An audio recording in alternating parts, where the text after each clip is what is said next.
Those who carry should understand proper care, importance of training, and to keep firearms out of the hands of small children. But there are some questions that are not so commonly answered. What kind of gun is appropriate to carry? What's appropriate if a carrier is pulled over by police? And can the person fire a firearm in any situation? I spoke directly with a tri-state expert and people taking classes right now who say education is true power when it comes to conceal and carry. Now just think about that nice, good, slow, steady squeeze. Meet Kim Bailey. She's got a killer shot.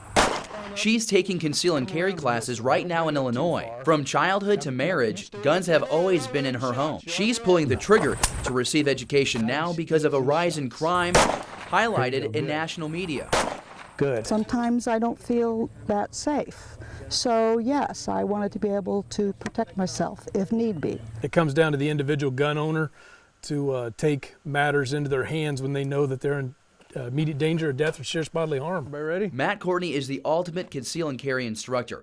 He served in the Marine Corps for 11 years, including tours in Afghanistan and Iraq. Everybody who even has it in the back of their mind whether they'd ever carry a gun for their own protection or have one in their home, they should go out and get training. Let's break it down state by state. Now, Illinois is the most strict. You must have a FOID card. Illinois requires the serial number of your firearm to be recorded upon purchase. Now on to Missouri. No FOID card required. A person shows their driver's license and gets a background check and can purchase a firearm that day. A similar process clears you in Iowa. Then take a 16-hour certified conceal and carry course and you're legal. Now there is such a thing as an appropriate firearm for conceal and carry. Courtney says a 9mm Glock works well, easy to conceal, and it doesn't print in clothing. You go out and buy the biggest, shiniest gun that's in the case that costs the most, and it's too heavy, it's too bulky, it's not user friendly, it's not going to do you any good. Now the laws might be different in each state, but how you fire the gun doesn't change.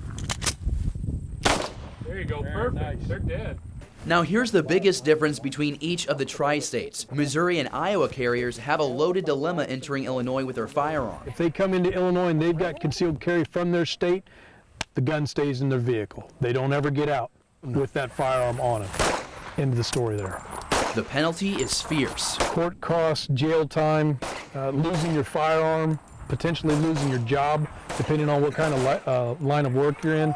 Courtney says be sure to follow lawful interaction protocol with police. Number one, when that officer asks, let them know that you do have concealed carry and whether you are in possession of that firearm or not. Carrier Bradley Bay says honesty helped him when he got pulled over one morning on his way home from work. Got my driver's license, got my registration, and afterwards, we actually talked about what firearm I was carrying. Load and make ready. Now, Bay says he understands some people's concerns.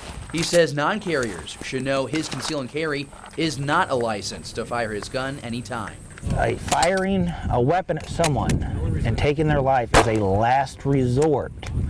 If you can get away, get away. Now, here's another tip. If your firearm is stolen, it is critical you report it missing to authorities immediately. If you don't and a future crime takes place with your firearm, you could be at fault. Now, for more information on your rights to carry, find the story right now on KHQA.com. In studio, David Amilati, KHQA News.